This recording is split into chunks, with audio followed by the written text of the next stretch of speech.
Good morning and very very very happy new year. তো আজকে বছরের স্টার্টিং, একটা বছর কেটে আবার একটা নতুন বছর পড়ে গেল। চলো নতুন বছরের শুরুতে নিজেকে কিছু কথা দেওয়া যাক, যে যেটা আমরা অ্যাচিভ করতে চাই, যেটা আমরা হতে চাই, সেটার জন্য আজ থেকেই কাজ স্টার্ট করব।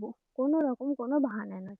যেহেতু বছরের আজকে শুরু, তো সকালে তাড়াতাড়ি ওঠো, মন্দিরে যাও, বড়দের আশীর্বাদ নাও, যেটা তুমি করতে চাও সেটা নিয়ে ভাবো, এক জায়গায় বসো, নিজেকে টাইম দাও।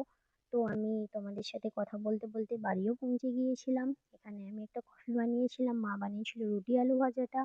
খেয়ে আমি অফিসের জন্য বেরিয়ে যাই। সকালে আমি ওটস বা রুটি এই দুটোর মধ্যে যে কোনো একটা খেতে পছন্দ করি। তো দুপুরটানিক আমার পেট পুরো ফুল থাকে। আমি অফিসে পৌঁছে কাজ কমপ্লিট করে দুপুরে আবার বাড়িতে চলে আসি লাঞ্চের জন্য। লাঞ্চে আজকে ছিল ওটস, ফুলকপির তরকারি, বড়ি ভাজা আর পনিরের সবজি। খেয়ে আমি অফিসে চলে যাই। বিকেলে আমি খেয়েছিলাম এই আনারসটা। খেয়ে আমি অফিসের সমস্ত কাজ কমপ্লিট করি। করে আমি আবার ৯টা নাগাদ বাড়িতে ফিরে আসি।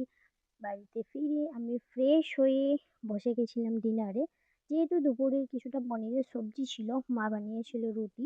তো রুটি দিয়ে আমি পনিরের সবজি খেয়ে এখানে বসে যাই আমার স্কিন কেয়ারে। আমি আজকে লাগিয়েছিলাম এই চিয়া সিডস ফেস মাস্কটা। আমি মিল্কে এখানে চিয়া সিডসকে ২-৩ ঘন্টার জন্য ভিজিয়ে রেখেছিলাম। ভিজিয়ে ব্লেন্ড করে নিয়েছি। এখন আমি ভালো করে ফেস মাস্কটা লাগিয়ে ১৫ মিনিট রেখে তারপরে ফেসটা আমি ওয়াশ করে নেব। তো দেখো আমার এখানে পুরোপুরি লাগানো কমপ্লিট হয়ে গেছে। এবার আমি ১৫ মিনিট পরে ফেসটা ওয়াশ করে নেব। তারপরে আমি শুধু লাগাবো এই ময়শ্চারাইজারটা। ময়শ্চারাইজার লাগানো হয়ে গেলে আমার স্কিন কেয়ার কমপ্লিট হয়ে যাবে।